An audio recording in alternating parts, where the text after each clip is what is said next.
What's up everyone and welcome back to the channel. Let's dive into our first news. Belal Muhammad recently gave his breakdown on the upcoming matchup between Islam Makhachev and JDM, and he explained very clearly why he is leaning toward Islam in this fight. Belal has a unique perspective because he has trained with Islam and has also shared the cage with JDM. From his point of view, the key factor in this fight is what happens if it hits the ground. Belal said that Islam's top game is extremely disciplined and punishing. He doesn't allow openings, he doesn't rush, and he doesn't let fighters off the hook when they make mistakes. Once Islam gets to a position of advantage, he controls the pace and the movement, and he forces the opponent to react to him instead of the other way around. Belal pointed out that JDM has solid scrambling ability, and he's proven in multiple fights that he can create scrambles and work his way back up. JDM is tough, composed, and will push through adversity instead of folding under pressure. However, Belal said that in those scrambles, JDM sometimes makes decisions that leave openings. He may give up his back, extend his neck, or expose his arm while trying to escape. Against most fighters, those moments are survivable. But with Islam, Belal said those openings will be exploited immediately. Islam doesn't just control positions. He turns mistakes into submissions, pressure sequences, or transitions from one dominant control to another. Belal emphasized that if Islam commits to wrestling early, especially in the first round, and forces JDM to defend takedowns right away, the tone of the fight changes. Constantly defending takedowns drains energy and takes away striking rhythm. Belal explained that if JDM is forced to defend grappling exchanges repeatedly, it could become a long and difficult night for him. He said that Islam is extremely smart in how he applies pressure, and he does not rush or chase something reckless. Everything is calculated. That being said, Belal did not dismiss JDM's strengths. He acknowledged JDM's hands, his timing, his composure, and his ability to stay dangerous throughout a fight. If JDM can avoid those key grappling moments, if he can stay standing into the later rounds, there will be opportunities. Belal mentioned the unknown factor of Islam moving up in weight. Islam has added size, and we'll have to see how that affects his cardio and pacing in the later rounds. Still, when weighing everything together, Belal said that he is picking Islam. He believes that once the fight goes to the ground, Islam's control, patience, and ability to capitalize on small mistakes could lead to a finish. And before we continue, make sure to leave a like on the video and subscribe to help support the channel.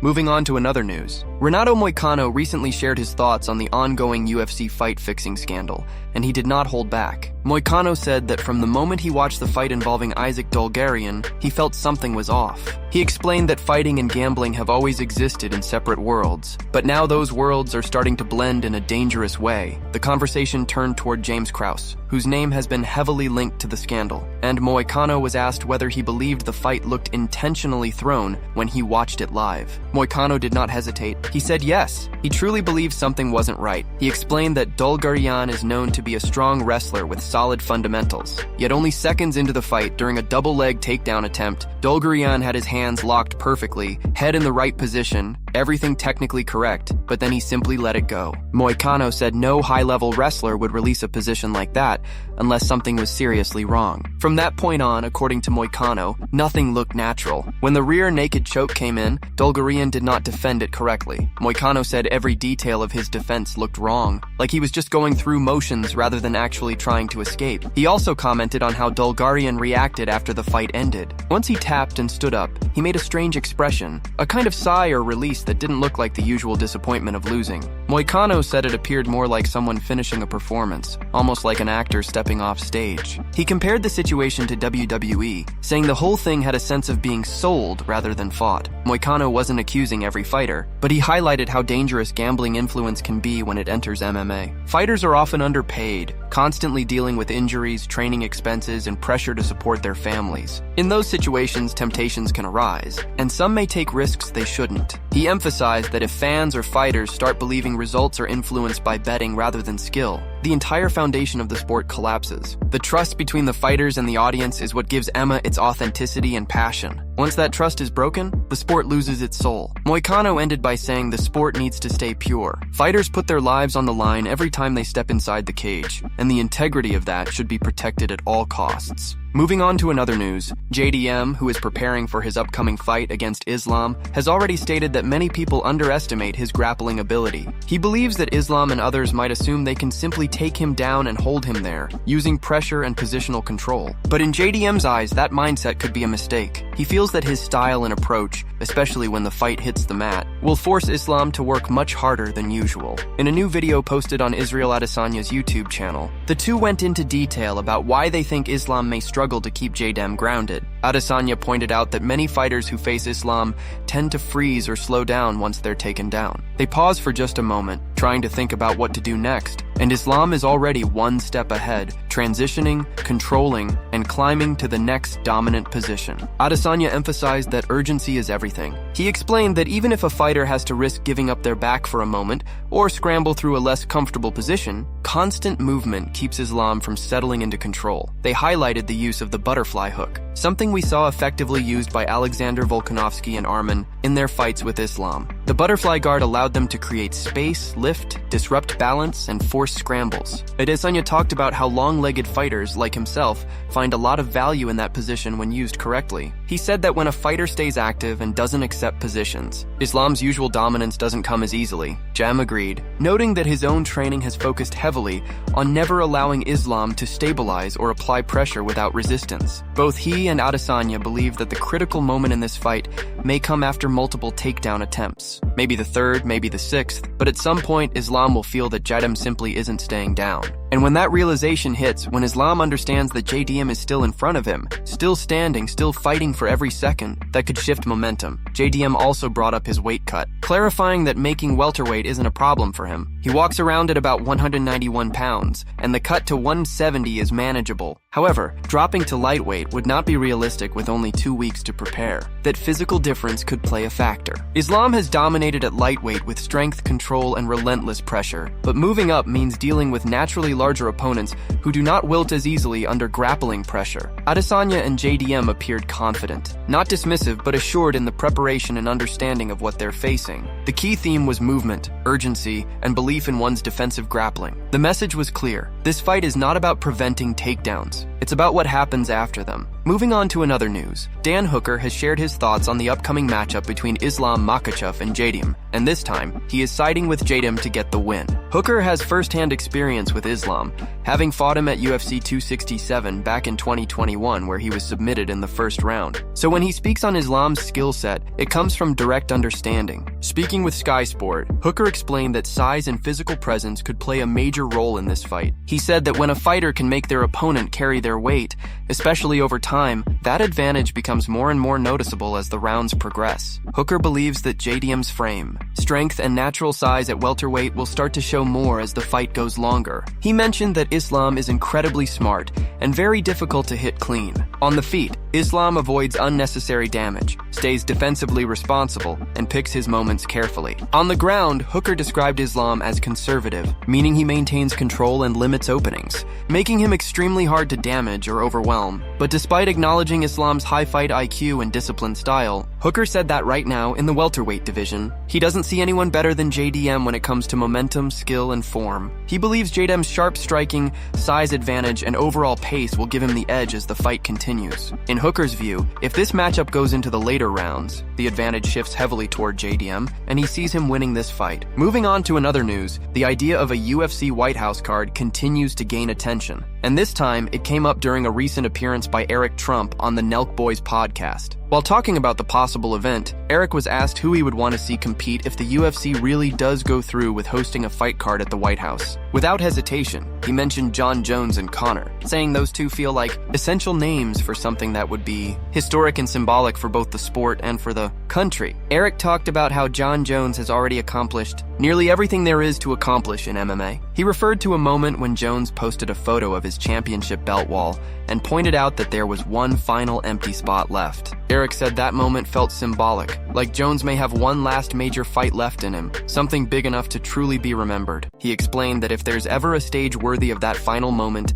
it would be the White House event. The idea of Jones stepping into the cage in front of the White House, representing the peak of American MMA greatness, was something he spoke about with excitement. He said it would be the perfect moment for Jones to add one more chapter to his legacy. He also mentioned Conor, saying he has spent some time getting to know him personally, and that Conor brings a presence to any event he's part of. He acknowledged how Conor has always had a certain energy, charisma, and ability to draw massive attention, and that those qualities would make the White House card feel even bigger. Eric described Conor as someone with an undeniable star power, someone who knows how to make moments feel larger than life. He emphasized that the UFC has so much talent right now, but certain fighters bring a level of global awareness. And Conor is one of those few names, the way Eric talked about it. The vision is clear, a card that doesn't just feel like another UFC event, but one that would be a cultural moment. Jon Jones, Conor, the White House lawn, cameras from all over the world, and a historic night that people would remember for decades. Moving on to another news, Jon Jones recently spoke about the idea of facing Alex Pereira on the historic UFC White House card, and the way he described it made the moment sound larger than life. During a podcast appearance,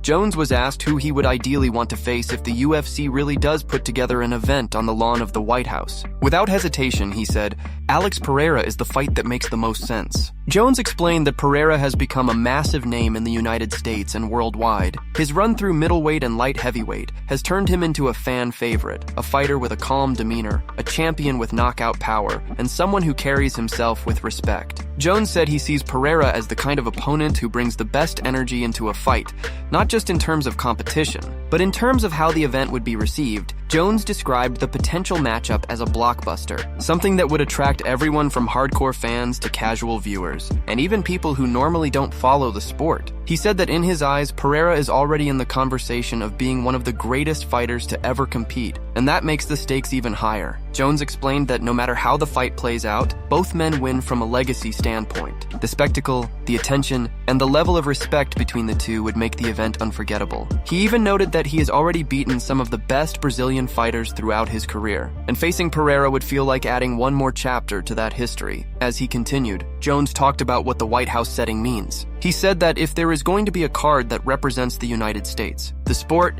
and the culture of MMA at the highest level, then the fighter most often called the greatest American fighter of all time should be present. In his view, it wouldn't make sense to have a White House event without him involved. He spoke confidently but not arrogantly, reinforcing that the moment would be about history and legacy, not just competition. Jones emphasized the idea that Pereira is respectful, carries himself well, and is loved by fans. That mutual respect, he said, is the real selling point. It wouldn't be about trash talk, chaos, or animosity. It would be about two of the most accomplished fighters of their eras meeting on the biggest stage possible. He described the fight as something that would generate millions for the sport, capture global attention, and leave a lasting memory in MMA history. Moving on to another news. Former UFC fighter Kenney has officially been sentenced to 6 months in county jail after reaching a plea agreement in his domestic violence case. The 34-year-old, who last competed in the UFC back in 2021, was originally facing several serious charges, including kidnapping, multiple counts of assault, and disorderly conduct. These charges stemmed from an incident in July 2024 involving his ex-girlfriend.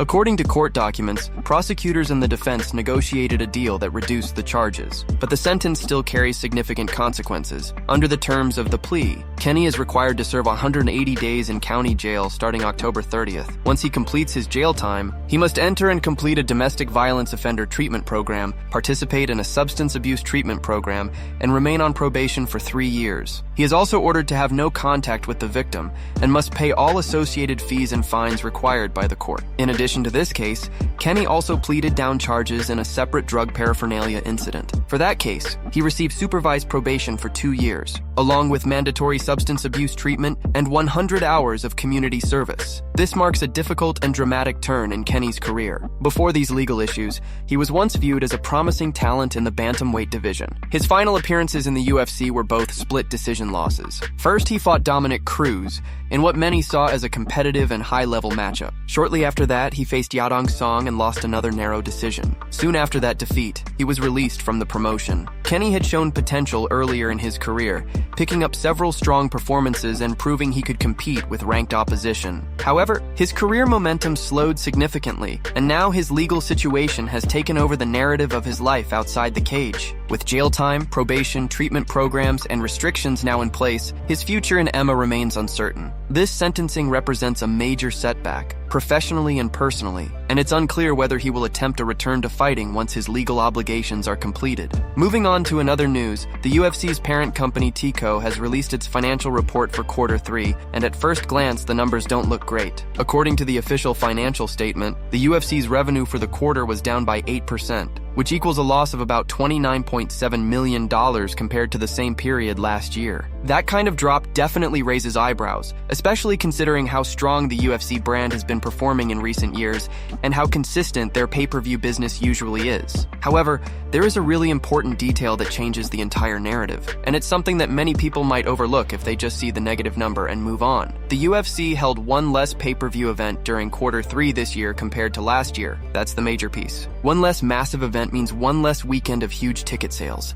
live gate revenue, sponsorship activation, and of course, pay-per-view buys. When that missing event is factored back in, the UFC was actually tracking to exceed expectations for the quarter. So yes, the numbers are down on paper, but the reason is tied directly to the event schedule, rather than a real decline in business interest or profitability. TCO also addressed the situation directly, releasing a statement to clarify what led to the financial shift. They explained that the decrease in media rights, production costs, and content revenue largely came from simply holding one fewer numbered event compared to the previous year. Fewer events equal fewer opportunities to generate those huge spikes in revenue. They also pointed out that live event and hospitality revenue decreased as well, and again, the reason goes back to that missing pay-per-view and the comparison to last year's massive UFC 306 at the Sphere in Las Vegas. UFC 306 was a gigantic event, one of the biggest in company history, reportedly becoming the highest grossing event ever for the UFC. That card had unique marketing, incredible hype,